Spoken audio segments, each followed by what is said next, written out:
Okay, so I promised some information. I think it was our last meeting. Do you remember when Senator Thane got up, and then after he sat down, I told him some things that I knew about what was happening in the state of Idaho, and then people asked me, well, are you going to share that information? And I said I would, and I'm going to share some of it tonight. Not all of it, but some of it. So I want to ask the question, I want to talk about the true cause of COVID-19 in Idaho. I titled this more contagious than a virus. On March 13th, I want you to remember these days. March 13th, something happened. One is President Trump. Can everybody see this okay? Do we need to turn the lights down, or you want to take the lights? Kick that off right. That's some sophisticated light switch going on there. Gotta love this place. It is representative of our wonderful people's organization. I love it. And I will say this. I bought this place in the middle of December, and I didn't know why. I felt like there was a reason. I felt driven to it. And this place has been a place of meeting in many, many cases. And that's how the Lord works. That is how the Lord works. So, and we've been so busy with all of this. I was supposed to have it remodeled by now. But you can see how my remodeling has gone. So March, yeah, I got a great light switch. March, yeah, they're too busy. So March 13th, right? Remember that day. That's the day that President Trump held a news conference. It was a Friday, March 13th. And in his news conference, he said, to unleash the full power of the federal government in this effort today, I am officially declaring a national emergency. Two very big words. The action I am taking will open up access to $50 billion of very important and large amount money for states. Okay? So what did Governor Little do on March 13th, 2020? He made a proclamation on March 13th, right? And declared the state of Idaho state of emergency. Okay? It wasn't a coincidence that it was the same day that President Trump announced $50 billion would be available. How many COVID cases did Idaho have on March 13th? Okay, well, most likely that's the truth. But the official government website, Governor's Office of the Governor, Governor Little issued statement following first confirmed case of coronavirus in Idaho. March 13th, the first confirmed case. So even if we use his records, we had one COVID confirmed case, right? And he declared Idaho a state of emergency. Okay? So, yeah. I mean, I don't know. I'd like to know this person. Remember, it was only a case, right? And this was back when, remember? This was back when they didn't even have the testing that they have now, which is still very ridiculous, right? But this was clear back when they didn't even know. They were calling it the novel coronavirus, right? They still call it that. But, okay. So why did Governor Little put Idaho in a state of emergency when Idaho only had one confirmed case? It certainly there was no emergency, right? That's right. See this big thing, $50 billion? This is important to understand. In order for the state to get the federal emergency funds from the White House, the state had to be in an official state of emergency. What does that tell you about how Governor Little feels about you or about Idaho? He sold Idaho out for federal funding. This is a fact. One confirmed case, and he put us in a state of emergency? Right? He's a disgrace. Brad Little is a disgrace.com. He wasn't even doing it because he was afraid. He wasn't doing it even because he's risk adverse. He was doing it clearly to get federal funds. And he put our lives through hell. Okay, so let's talk about another date. Okay? Okay, March 25th, 2020. Something happened that day, March 25th. $2 trillion. The Senate approved $2 trillion stimulus after bipartisan deal, right? So basically Trump, Pelosi, right? They made a deal. Remember how it was a big deal? $2 trillion. $2 trillion. The country, we don't have it. Thank you. We don't have that money, right? We're already what? At the time, we were already what? 23, 24 trillion in debt, something like 28? 28 trillion in debt. So now we just throw another 2 trillion in debt for something that we didn't even know whether it was true or not, right? Remember, March 25th. Okay? Remember the date. So what did Governor Little do on March 25th, 2020? Another proclamation, March 25th, Brad Little, extreme state of emergency. He put us in an extreme state of emergency, yes, you're right. Extreme state of emergency was done under the state code 46601, martial law and active duty. That was the authority. This is the code right here, martial law and active duty. So how many COVID cases did Idaho have on March 25th? If we can believe it, right?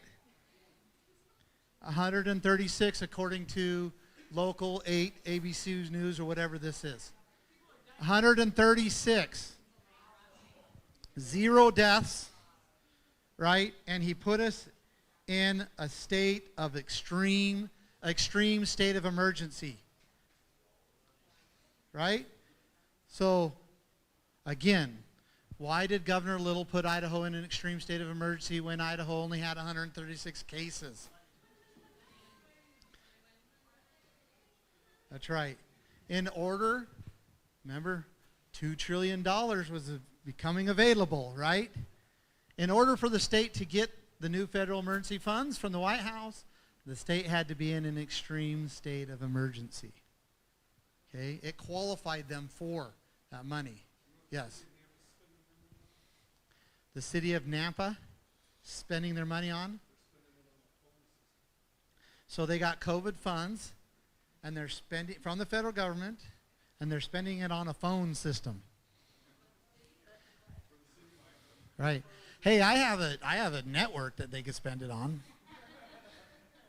We might.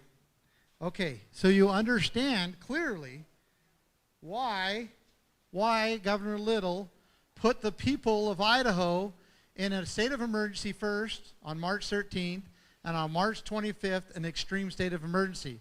Was it because we were all dying in the street? It was rampant. Skin was falling off the people of Idaho, and he loved us so much that he wanted to save us? No. It was because he wanted control of billions of dollars, and he wanted to give it to his bureaucratic buddies, cronies, and so that he can play king and God all in one wrapped up ball. Okay? Yeah. Now I want to ask you a question. This isn't part of it, but has he lifted these orders? No. He's actually called them rolling orders. Completely illegal. You know, emergencies are only supposed to go from 30 to 60 days. If he hasn't ended it by 90 days, the legislatures are supposed to convene and end the order. Restore it back to a Republican form of government. That is Idaho law. It is good Idaho law, but most of our legislatures say, well, hey, who cares what happens to the people? We're just going to fix it next year in the session. Okay? And we'll get into that. Okay, so remember, in order for the state to get the new federal emergency funds from the White House, the state had to be in an extreme state of emergency. Now, in fact, before the governor could get his little hands on billions of federal emergency funds, he had to sign what's called MOUs, Memorandums of Understanding, or other words, a contract from the White House. He actually had to agree to do certain things. Okay? He doesn't just get it. The federal government doesn't just give money away. It always comes with strings. It comes with mandates. It comes with contracts. It comes with what they call memorandums of understandings. Okay? This memorandum of understanding is actually an example. It's not the actual one. It's one that the Bureau of Land Management made with the Idaho State Department of Agriculture. But it's the same type of thing. Okay? Okay. Do you remember? Wait a minute. Where are we at here? Okay. These MOUs or contracts require the office of the governor, Idaho, to follow federal mandates and guidelines, or the officer of the governor, or the office of the governor, will be in breach of contract. They actually contractually bind them to obey. Okay? This is from the federal government, and it now is controlling the state by giving them funds and making them sign contracts to act in a certain way. It's something that our founders said was called undue obedience, because they pull money from the people, and then they get all this money, right? And then they trickle it down for obedience through the means of memorandums of understanding. Okay? All right. Do you remember the Southwest District Health? Remember them? How can we forget, right? In fact, let's go here. You remember what we did there? This is not your building. No. We will not be locked out. Well, that was the scene last week when Southwest District Health tried to hold a meeting to discuss a mandatory mask order to combat the coronavirus. A group of protesters led by Ammon Bundy tried to force their way in, causing that meeting. Hey, by the way, we didn't try. CBS 2's Erica Lee reports Southwest District Health will try to hold that meeting again this week. Okay, so people put pressure on the Southwest District Health, and they insisted on representative government, right? We insisted that our voice is heard. They were trying to lock us out of the building. They were trying to use mandates, it appeared that they were going to mandate masks and other things. We put pressure on them to the point where they responded to us quite a bit. In fact, they reached out to multiple of us. They wanted to meet with us. They wanted to understand what was going on with us. They wanted to understand why we were willing to make this stand. This was the Southwest District Health. And, hang on, so the Southwest District Health Board and Superintendent responded, sorry, that's a typo, to people and allowed the public into the meeting. They did not mandate any action. They only made recommendations. Okay? We swayed them. We changed it. We did. There is no doubt about it. Our presence and our calling them, our being at the meetings, our being willing to stand, we changed that. And in fact, to the point where I live here in Emmet, and we're in there, and we have been pretty much, you walk around Emmet, there's just pretty much no evidence of really a whole lot of masks or any of this stuff. Okay? So, yeah. And it's a lot different going to a grocery store in Nampa than it is going to a grocery store in Boise or Meridian. It's completely different, okay? So, what's that? That's right. I'm going to talk about him here in just a little bit. Yeah. So, the point being is they responded. It was appropriate for representative government for the people to put pressure on their representatives.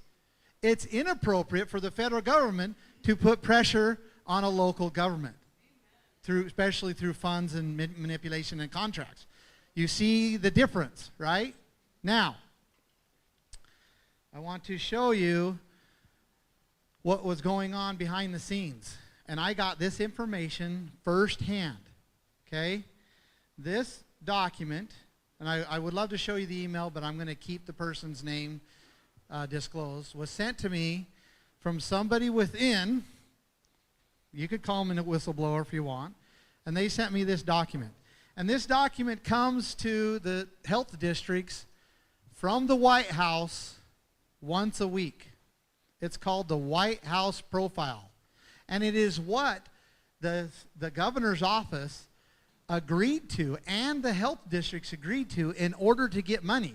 Because what happened is, and this is firsthand information, well, it's secondhand to you, firsthand to me, is that the state received this money and through contract, MOUs, and then in return, they trickled it to the health districts and made them contract for it. Contract that what? That they would obey the same mandates coming from the White House as the governor's office agreed. Therefore, they're not in breach of contract. And what are they to obey? They're to obey these White House profiles. Now let's go through this, okay? Let me see if I can make it any bigger. I'm not sure. Nope, I can't. Oh, that's too bad. Okay, I'm going to have to... Actually, hang on. If you close your eyes for a second. There we go. You can't see the email. Nope, hang on. I got to get out of this. I'll get this done. I forgot that this thing, the way it works. I'll get it, though.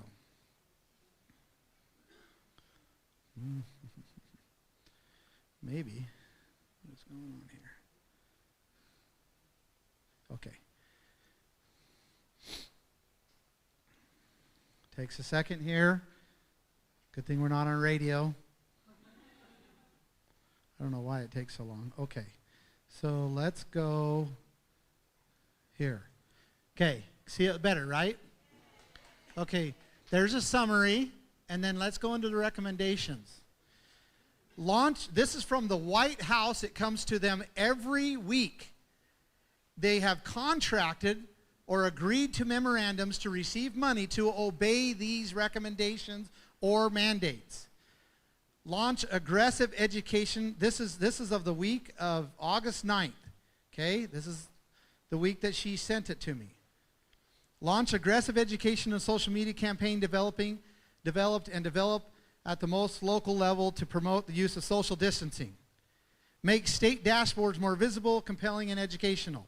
Use local evidence to demonstrate the impact of face coverings to encourage mandates for face coverings in all indoor environments outside of the home, in red zones, so on and so forth. Intensify restrictions in all red zone counties by closing bars and gyms, restricting indoor dining, and prohibiting gathering of more than 10 people. Aggressively, notice these words, intensify, aggressively scale up testing and reduce turnaround times, especially in red zone counties. Maximize public-private efforts and locate funding for all public health labs. Intensify contact tracing, quarantine, and isolation efforts. Ensure that all cases are isolated immediately and interviewed for contact within 48 hours of diagnosis. Focus efforts in populace, and it goes on. Ensure sufficient housing to isolate cases and quarantine contacts, especially in communities with crowded or multi-generational households. Ensure all crowded indoor environments such as meat processing facilities observe social distancing, mandate face coverings, and have ready access to testing. Okay? Going on, you wonder where all your skills of coloring and all of that come from. See this? Look familiar, right? Now look at this. So this is public messaging, and then public officials. This is basically the mandate part, what they are supposed to do. This is for the red zone. Close bars and gyms and create outdoor dining opportunities with pedestrian areas. Limit social gathering to 10 people or fewer. Institute routine weekly testing of all workers in assisted living and long-term care facilities. Require masks for all staff and prohibit visitors. Okay? You wonder where these things are coming from. And you wonder why the entire nation is doing the same thing. It's because it's coming from the White House, and it was paid for by the White House, and it's called undue obedience. Well, yeah, thank you for clarity. Paid for by us, right? Okay. This is called the White House profile. This is the one for Idaho. Okay? Go back up here. Remember, public officials, right? Ensure that all business retailers and personal services require masks and can safely social distance. Did you put this on people's rights? No. I've kept this to myself. But I will. I will. So many people say Yeah. that, okay, well, big private businesses have a right to mandate a tire or whatever. This isn't. It's not coming from the private businesses.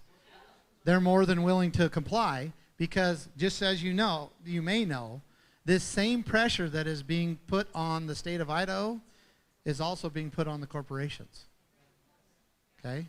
And it comes very similar ways. Yep, they have licenses.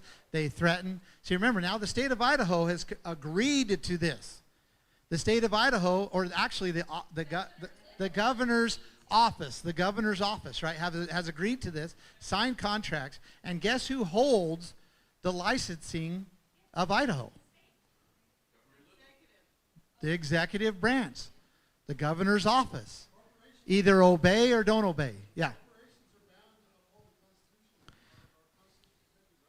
I don't have an objection to that. I think, okay, so let me go on. Okay, ensure that all business retailers and personal services require masks and can safely social distance. Increase, remember, these are the public officials' mandates that they're supposed to mandate. Ensure, increase messaging on the risk of serious disease for individuals in all age groups with pre-existing obesity, and it goes on about that, right? Work with local community groups to provide targeted, tailored messaging to communities with high case rates and increase community level testing. Recruit more contact tracers as community outreach workers to ensure all cases are contacted and all positive households are individual tested within 24 hours. Provide isolation facilities outside of households in COVID, if COVID positive individuals can't quarantine themselves. We learned from the Washington, right, from Ensley, that these were not volunteer, right? Okay, now I could go on, but I think you get the picture, right? Oh, that's a great question. I don't know. Okay, I am going to tie a little bit together though. Yes.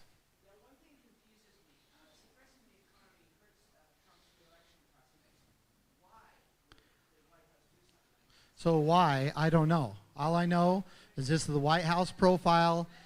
I do know, so I do know a little bit more, and I'm going to share it with you. But I got to go back. I got to go back. Yeah. Yes. You guys read Atlas Shrugged? Atlas Shrugged. Ayn Rand.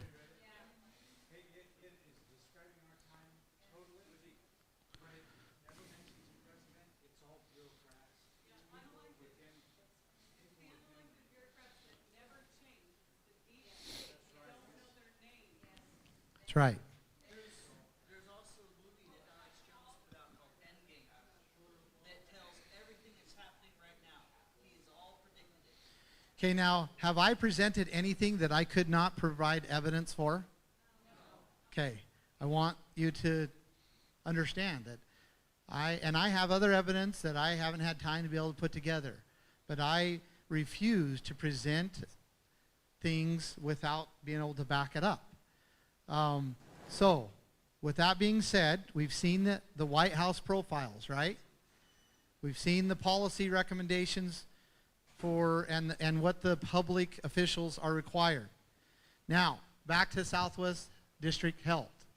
Because the Southwest District Health Board began listening to the people and did not comply to the White House profiles, the governor's chief of staff, Zach Hage, I believe you said, Zach Hague. Man, I just can't ever remember these tyrants' names. I just can't remember them. Okay. He threatened the board chairman of the Southwest District Health. Right? Let's see. In his own words.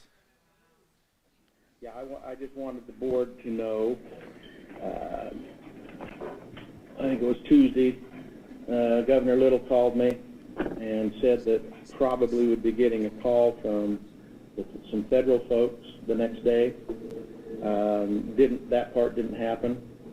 The day after that, however, the governor's task force on the COVID, at least two people on that, wanted to have a meeting with Nikki and I, phone conversation. So when the time came, Nikki called me up, gave me the information. We got on the phone, and the conversation was, to me, quite disturbing. I will not name names, but Governor Little was not on the call. It was just the two folks from his task force. The first person was a lady, well-spoken, made some good comments. Immediately thereafter, the man jumped on, Zach Hague, and said that we had to reduce the number of COVID positives in our district if we absolutely had to.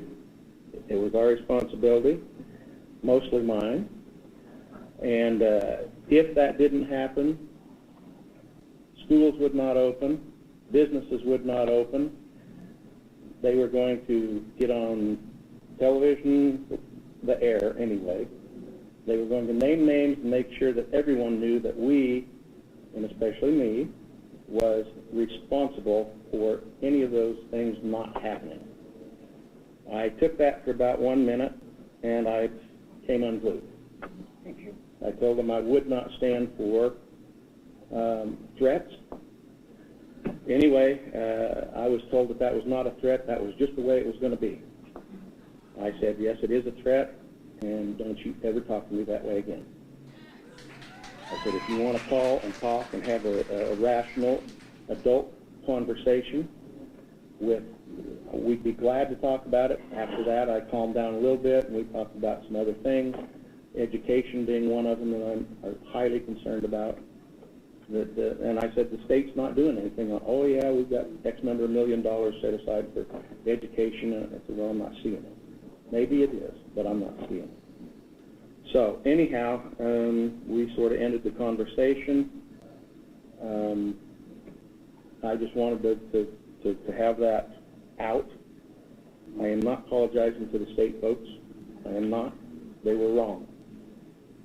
And I do not know where that particular direction came from, if it came directly from the... We do now. I just don't know where it came from. So I'm giving everybody the benefit of the doubt on that. But I just wanted that out there to make sure that you knew the pressure that's coming and how it was stated. Now, I will ask Nikki if my ire clouded my remembrance of exactly what went on there. So if that needs corrected, please do so. Mr. Chair, there's nothing I would change about your recollection of the conversation. Mr. Chair, before you get too far away from what your comments are, I just want to say thank you for standing up for your rights and for this board. Those kind of words and tactics remind me of several of the letters I've gotten. We're all getting letters on both sides. Oh, yeah. And I remember one particular letter that came shortly after our board meeting where we made strong recommendations, didn't make mandates. And the lady said I was a murderer because we wouldn't do a mandate, and I'm responsible for every death. Those are bullying tactics. Those are bullying tactics, and the state should not be utilizing bullying tactics to try to force people to do what they think is the best. Okay. All right. So there you have I it. just wanted the board to know. Because the Southwest District, yeah, boo, Zach. Again, because the Southwest District Health Board began listening to the people and not complying to the White House profile, the governor's chief of staff, Zach Hague, threatened the board chairman. I don't know everybody hear what he threatened specifically because it was kind of Yeah. hear very well. I just want to make sure everybody understands what he threatened him. And he said, if you guys do not do what we're telling you by implementing all these rules and reduce the number of COVID cases, we will ensure that you, Mr. Chairman, and you guys here on the board, your names and your addresses are published online in the internet so everybody knows that businesses are shut down and schools aren't open and it's your fault. That's what the threat was. And that is absolutely a disgrace. And a side note here is this joker, this loser, Mr. Hague, just so you know where he comes from, him and your best buddy, the disgrace himself, Brad Little, both come from IACI.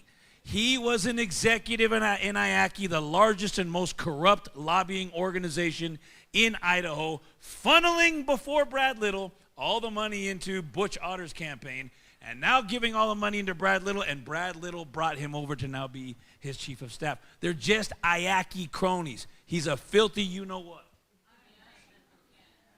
Thank you. Okay, now one thing that has to be or needs to be understood as well is the pressure did not stop at the governor's office. The White House sent FDA commissioner to talk with the Southwest, personally visited the Southwest District Health. The White House Dr. Birx called local leaders in the Southwest District Health multiple times to pressure them to comply. No, herself. Not an agent, but the FDA chairman or commissioner or whatever he calls him, himself. Let me explain it. Facebook just wiped us from sea to shining sea. Southwest Health District was responding to the people the way a representative government was supposed to, rather than receiving mandates and following it like the Central District Health is, right?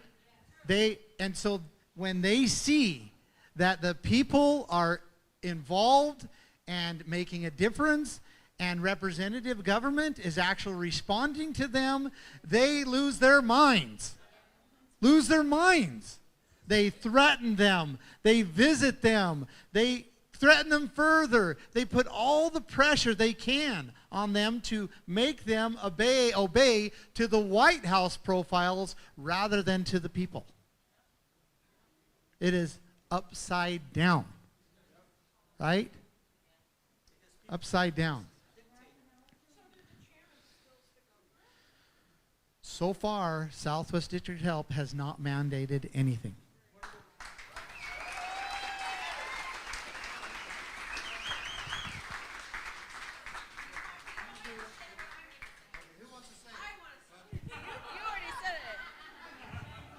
Although, I just want to note, they haven't done that yet. But the same day, same exact meeting, this was at the very beginning of the meeting. The end of the meeting on the same day, it was spoken by Nikki Zog, the director, that the vaccine was ready, according to Department of Health and Welfare, and that they were going to be setting up distribution stations throughout the 6 counties in District 3. So it's been ready for a long time, and that is our next fight. So when we call for it, and actually I put out a video about the discussion, and the responses from the commissioners who were like, why can't we just go back to normal? Why can't we just let people choose for themselves? So the video's been out there, and Facebook wiped it, so. But it is on YouTube. Thank you. John, did you want to comment? One of the things, too, I was there at the very end, that they were concerned when the meeting was over. I went and talked to each one of them, is they're worried about they're going to take their funding away, Southwest District Health funding, and then they're going to bring FEMA in to run it. That's what they're talking, and that's what they're worried about. This chairman for Southwest District Health, you know, it was so furious about it, and he did, you know, all of them shared it with, you know, with us. When actually was the last one because they were at a different meeting with the mayor out of Nampa, and so, but this is a concern they're having. Their meeting is this Tuesday at 9 o'clock. We're all going. We're going to support them, and that's what we've been doing ever since. So if you can make it, please do.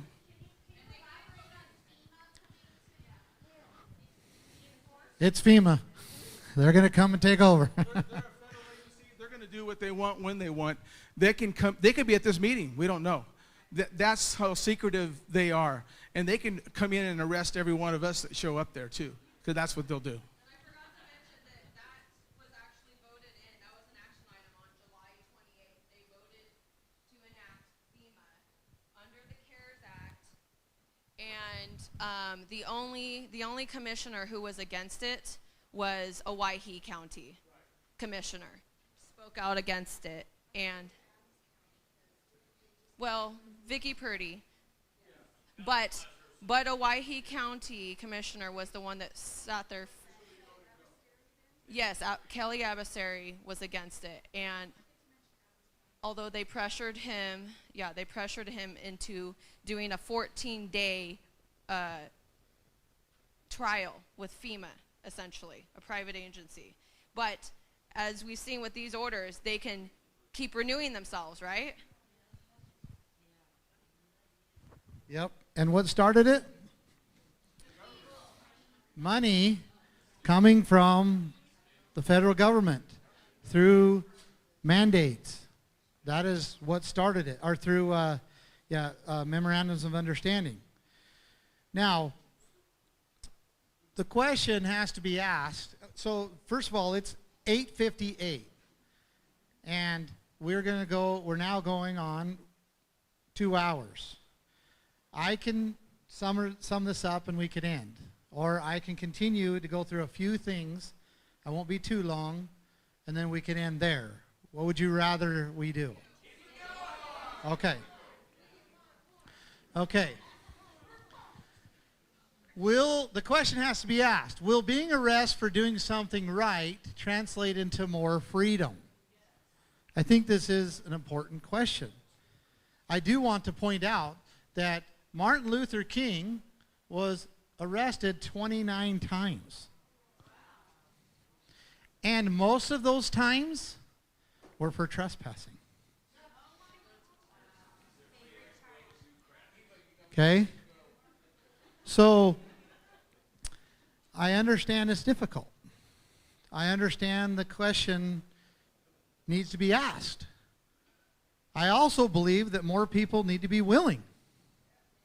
Imagine if this group right here, however many there are, the room's full, all went in and refused to wear masks. And the officers, we won't get into that side, all had to arrest you. Then the courts had to all give you arraignments, or give you all arraignments. And all dates, and then all public defenders. They don't even have public defenders, that many. And then we file motion upon motion upon motion. And we make them pay for arresting us. And we do it peacefully. We do it peacefully. But it can't be the responsibility of one or two people. And I know it's scary. But it's peaceful. And the alternative is much more violent. What I mean by that is if we allow them at the Central District Health, we allow them to believe, further believe, that they have a right to our bodies, or to our homes, or to our children, or to our property, then the problem comes home. If we don't answer the question there, then the problem comes home. Now, the other thing is the other option that I see, and I'm kind of on the fence, is basically they have said to us, you have no place here. And in fact, we are going to force you not to participate. That's what they are saying, Central Health District, not Southwest, Central Health District, right? How many days ago were Robert and Ava Tuesday arrested, right? For being there without a mask. Okay. Which is another issue. That's the excuse. That's the excuse. That's the better excuse, so they used it. But again, they are saying that we don't have a voice. We don't have a say. And so the other option is we just pull out of that. We don't try to answer the question there. We pull out of it, and we just start to prepare to defend ourselves. Just physically defend ourselves. Because those are the options. We either go and try to answer the question there and try to peacefully do it, even if it requires all of us being arrested. We answer that question.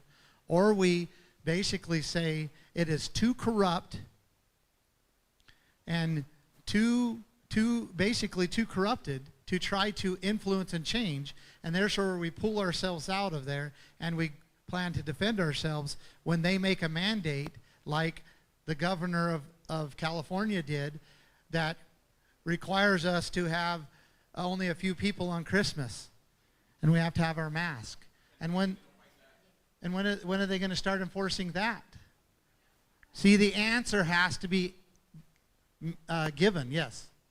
Even if you wear a mask and 6 feet distance, they still said you cannot talk. Well, that's a whole nother issue. But I hope you see. I believe that those are the options. We go there and we do whatever it requires to answer the question peacefully. Or we withdraw ourselves from basically that public forum, if you will, because they have said it belongs to us, the Capitol building belongs to us, the district health belong to us, the legislatures belong to us. Basically, we do not care what you say, what you do, and if you try to have a voice, we will arrest you. We either do continue or we pull out of it. So first of all here, and then Matt. So I was just going to ask, so you don't feel like the lawsuits for the board would be effective, or?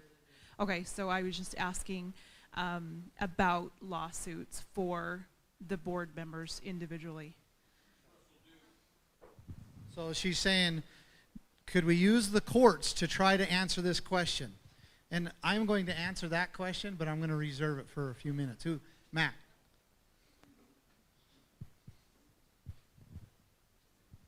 So the Ada County Sheriff, they won't help us, but will some other sheriff, will they be able to step in and help us? Because, I mean, I don't want to be arrested, right? I'm sure nobody, exactly. So,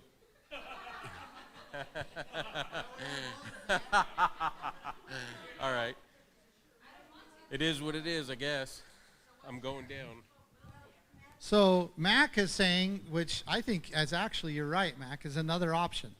Do we go to the enforcers and try to get them? Now, you saw what happened at Caldwell Police Department, right, with me. Now, I happen to know, and I'm very grateful, and I knew prior, because when we left the Southwest Health District, it was in Caldwell, right? Caldwell Police, or a sergeant or a captain, contacted me on my way home and thanked me for what we did, and said,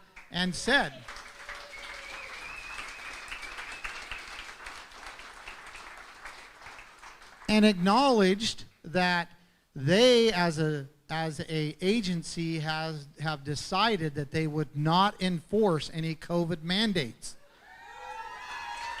Now, those men and women kept their word. They would not arrest me or even use force upon me at the Caldwell High School. And it drove the bureaucrats crazy. So maybe we do. Maybe we go to the enforcers and say, we respect you, we love you, but we need you, we plead with you to not enforce these things. Our bodies belong to us.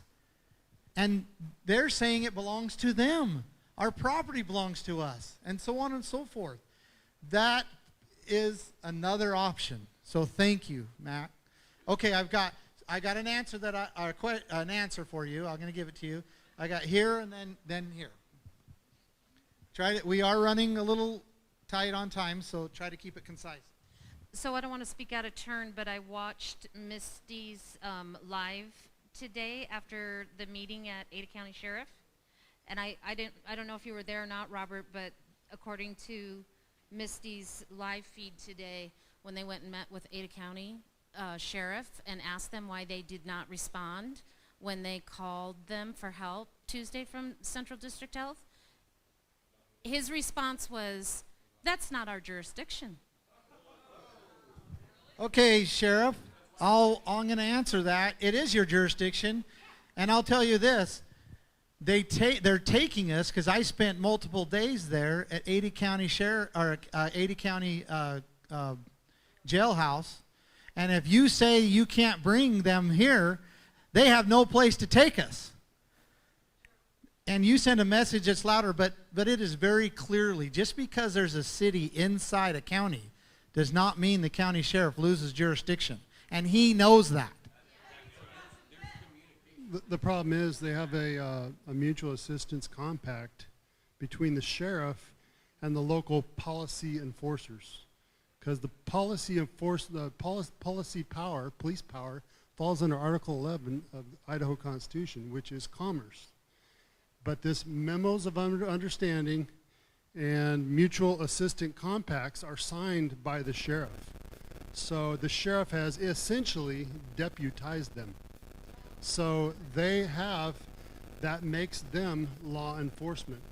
Although under Idaho Constitution, they fall under commerce, they should be protecting us from commerce.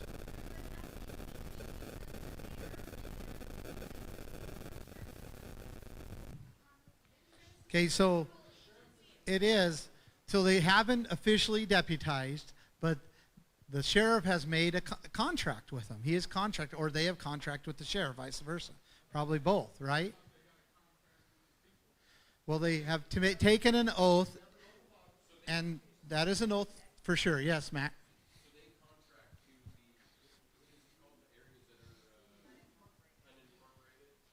They even contract with the incorporated. Well, they don't contract with the unincorporated because they're unincorporated. Yeah, that's correct. But either way, it is, again, these contracts between different agencies that are taking priority over their oath of office and the rights of the people. Okay? So, now,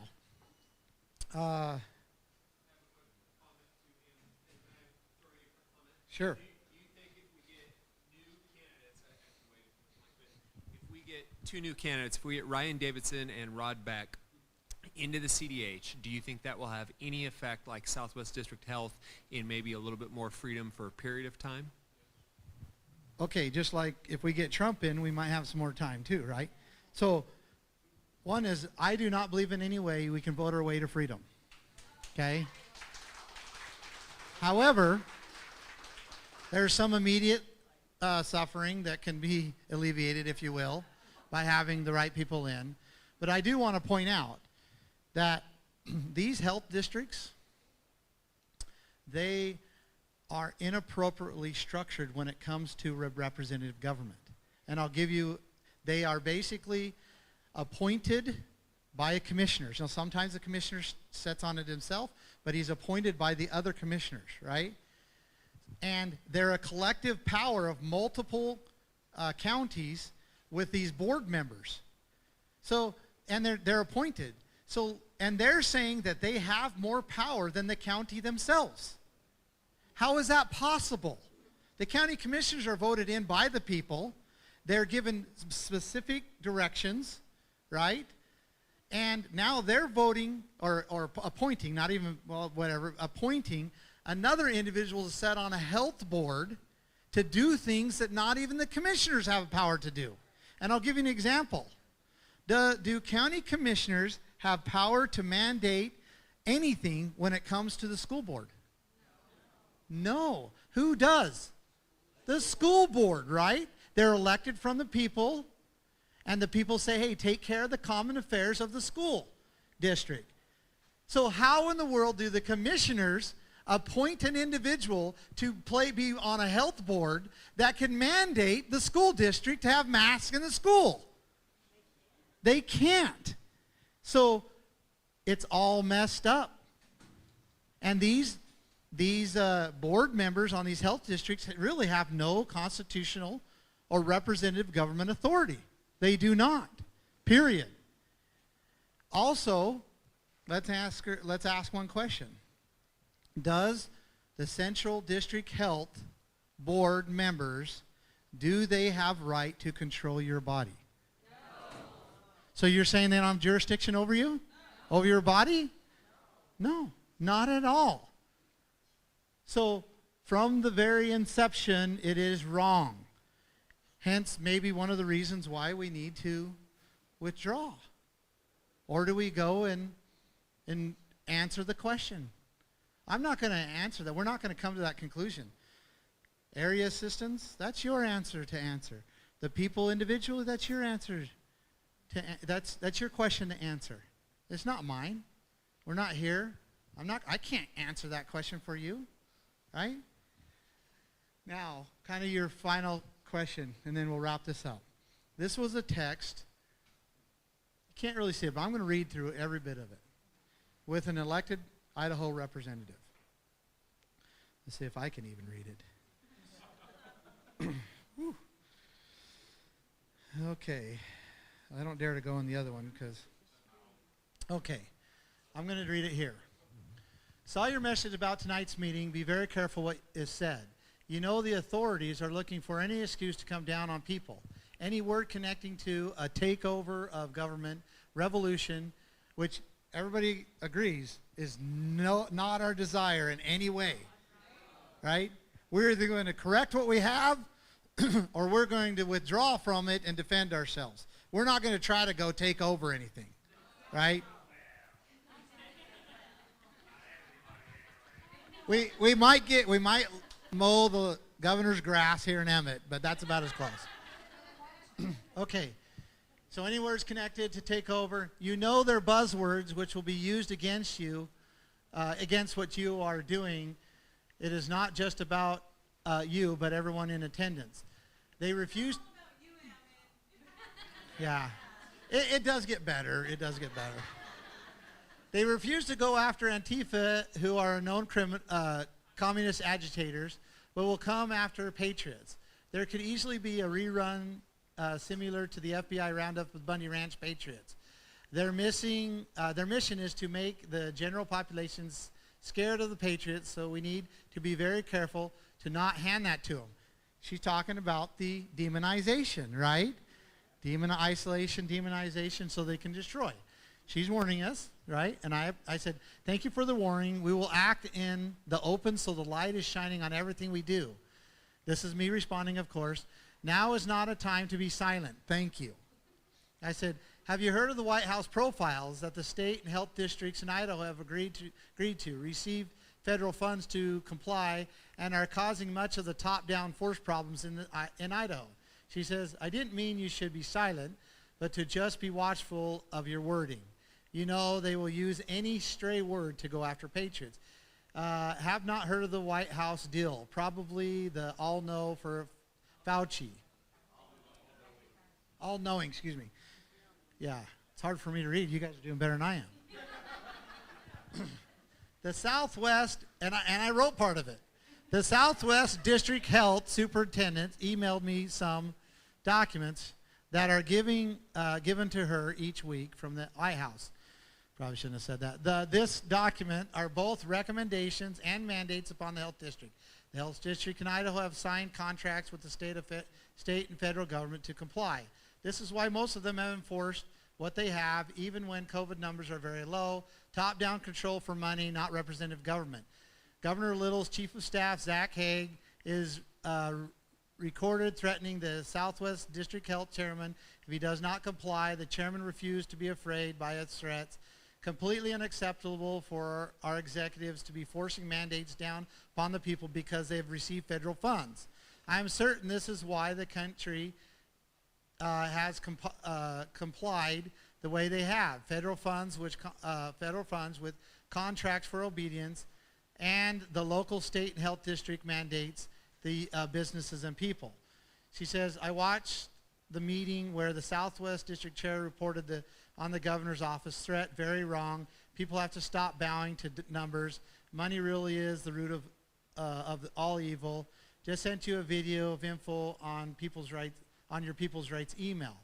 So, the state, and I said that I could probably skip something. I basically said the state needs to stop accepting federal money and must not sign agreements, contracts to comply. This is something you and the other legislatures could possibly preempt. When pressure comes from one government, because they have taken more of the people's money and are using to get contracts from other governments to comply to them, it is a form of empire building and not a free representative government, forcing the local governments to force the people into undue obedience. I'm actually getting to the core of this. We can pass law, and then she said we can pass laws forbidding it, but that doesn't mean anything. We have plenty of bad examples. She's been in there, just so you know, well, I don't want to, but she's been in there a long time. Let's just say that. And I said, hence, the people must stand against it themselves. Failed government forces the people to stand and defend their rights. Sounds radical, right? Our government has always been in the citizens' hands. They just forgot that fact since about 1960s. I said, then I guess we deserve what we get then. I know I never consented to have my rights legislated away, nor to have them taken through federal contracts. People are trying to participate in public meetings all over the state, and they are being trespassed and arrested. Hard to see how it is in the citizens' hands when we are not allowed to participate in the process. Please watch the video, Complete Fraud by Hospitals for Numbers. In answer to your last text, people are making a huge difference by pushing back on this craziness.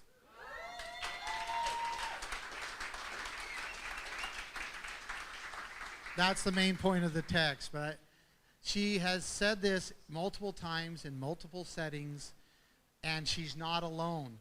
She and others have expressed, even specifically our activities at the Capitol building, how it literally changed, and how if we hadn't done what we had done, they would have passed an immunity law that would have had some teeth. That's a fact. So let me finish this. I said, I pray we are, meaning we're talking about the people are making a huge difference. I said, I pray we are, because with the court forcing due process through a Zoom camera, I wasn't very positive here. I said, because the court, and this is answer to your question, because with the court forcing due process through a Zoom camera, it seems like we are paying a heavy price. No public trial, no facing our accusers, never do we face the prosecutor, judge, witnesses, or the jury, all done by camera. The excuse is a virus, and the result is a total violation of a person's right to a fair and public trial. But the police keep arresting for the bureaucrats, and the people keep trying to stand, and the legislatures keep saying, we will fix it in the next session. I hope we are making a difference. Either way, the people are paying the price. And she says, I know, and it greatly grieves me.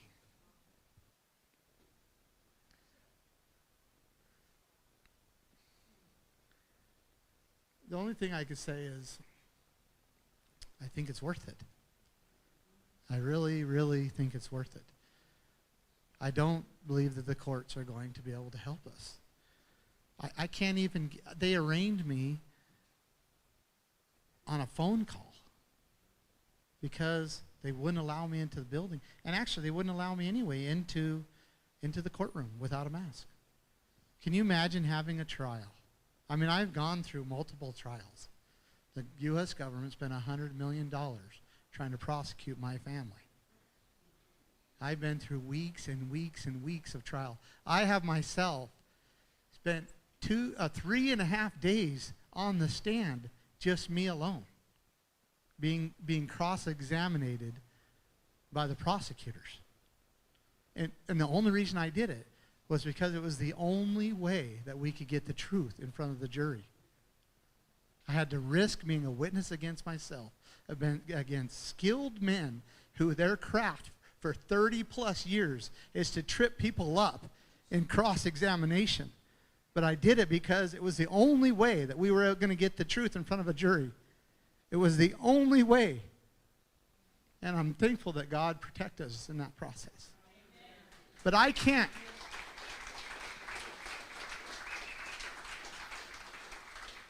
I can't imagine trying to do that through a video camera. I can't imagine trying to do that with my face covered with a mask, or the jury's face covered with a mask, or the prosecutors, or the judge, or the witnesses. You cannot do that. It would not be a fair trial.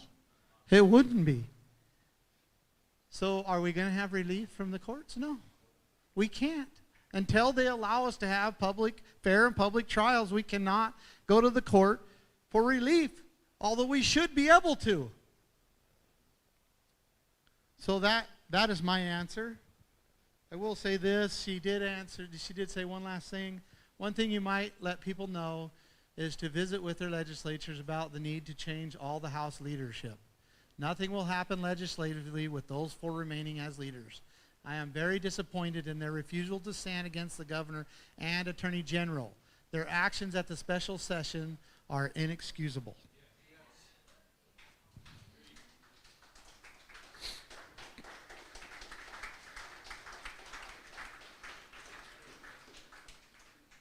So remember, get back up here to this right here. Remember,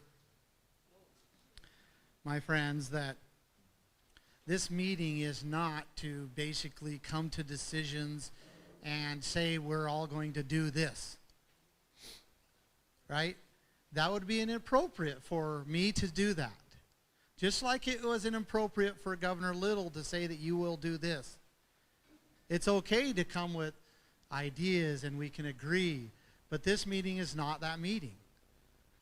Your areas is where that should happen, right? And individually is where that should happen. In your homes is where that should happen.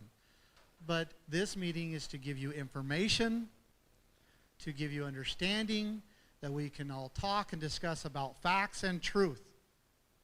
And I believe that's what's happened here tonight. And so with that being said, if someone, yes, did you have a comment? So what will the scenario look like if we all go to this Central District Health meeting and we all get arrested? Then what happens to us? Okay. So what's it like to get arrested? Well, I haven't done it 29 times, but actually I have spent more time in jail than Martin Luther King.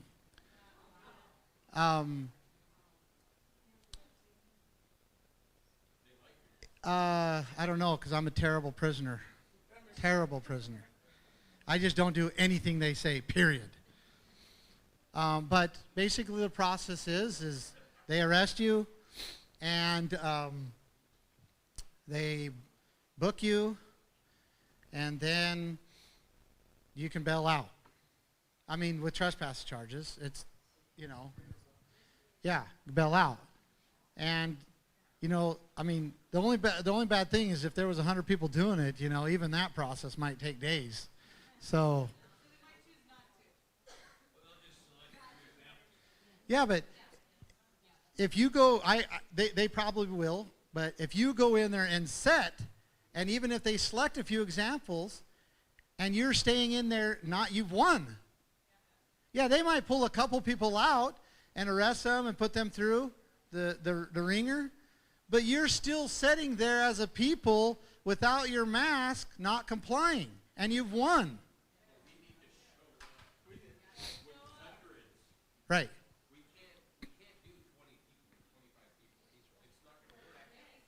Well, even 10 is a lot for them to arrest, though. It really is. So, Robert.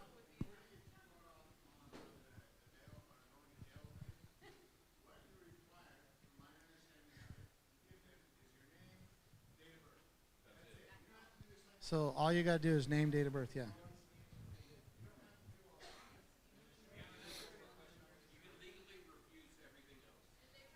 I didn't even give him that. I don't talk to them. I don't move a muscle for them. I don't resist them at all. You know, that's why they had to take me out in the rolling chair, because I wasn't going to walk for them. And I don't hate them. In fact, when I got in the car, I think I've said this, the officer had David Miller on, and they were talking about us, and he was actually, saying what we were doing is a valiant thing, and the officer had to turn and shut the radio off. But he was listening to conservative radio before. Yes, Ava.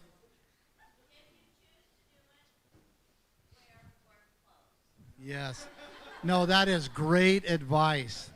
They try to freeze you to death. They try to freeze you to death. The one thing that I just have to say is, I know it seems scary, and it kind of is, and it is painful, miserable, but you can't be afraid. It is the peaceful thing to do, possibly. If you decide to do that, do it together and then do it. Don't be afraid of it. If you decide not to, then I say we withdraw from that process, and we just stand and basically ignore and stand at our houses and defend. But I think we have to make that decision, at least in some way. Yes. What I wanted to ask you is about that White House paper profile. Will you have that in a PDF that we can print? Because what I want to do is I want to print it, and next Tuesday, if we have it, I will walk into the meeting, and I'll put it in Russell Duke's face, and I'll say, I want to know about this. And I don't care if it's a mask, without a mask, and they freak out. I want to print that paper, and I want to shove it in his face. So what I will do is I will put it in an article on the newsroom. I will put it in an article on the newsroom. I'll try to outline kind of what I did. Breaking news, Diego, here you go. Breaking news, ladies and gentlemen. COVID-19 vaccine task force meets tomorrow. Governor Brad Little announced a membership of the Idaho COVID-19 Vaccine Advisory Committee, blah, blah, blah, blah. So the bottom line is they're going to have, and of course, it's online. It's all virtual. So I am assuming you got this from Misty? So anybody who's on their email list, and we'll talk about that, please, everybody get on everybody's email list. We've been preaching for months, and many of us for years. Don't trust Facebook to get your news. Don't trust Twitter to get your news. And people don't listen. I'll get there in a second. So guess what? Everybody got shut down, right? And so this is incredibly important. We need as many people to be on this call tomorrow as possible so we can yell and shout and scream. Who's yours?